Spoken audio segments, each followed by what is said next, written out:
আমি 1952-র ভাষা আন্দোলন দেখিনি। আমি 2024-এর স্বৈরাচারী কোটা বিরোধী আন্দোলন দেখেছি।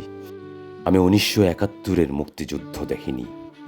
আমি 24-এ মেধা আর শিক্ষাঙ্গনের নিদারুণ রক্তাক্ত অবস্থা দেখেছি। কোটা সংস্কারের দাবিতে যারা সোচ্চার, আজ তারাই হলো নির্যাতিত।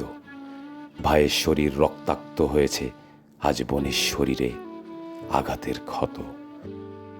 অন্যায়ের বিরুদ্ধে রুখে দাঁড়ালো যে, পুলিশের গুলিতে প্রাণ গেল তার।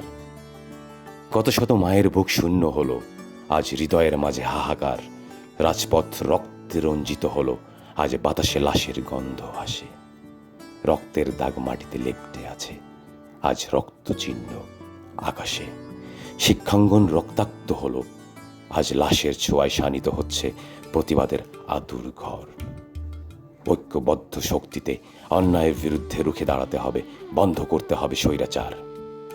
জ্ঞানের আলো ধ্বংস হয়েছে, আজ শিক্ষার আলো ম্রিয়মান। কোটা সংস্কারের দাবিতে কত শত মায়ের সন্তান দিয়ে গেল প্রাণ। রক্ত দিয়ে ভাইয়ের শার্ট ভিজল, আজ বোনের রক্তাক্ত শরীরে হাত বুলাই। আমার ভাই বোনের রক্তে রাঙানো 24-এর রক্তাক্ত জুলাই। আবৃত্তি করছিলাম সুজন কুমার রায়ের লেখা কোটার কাছে আজ রক্তাক্ত শিক্ষাঙ্গন।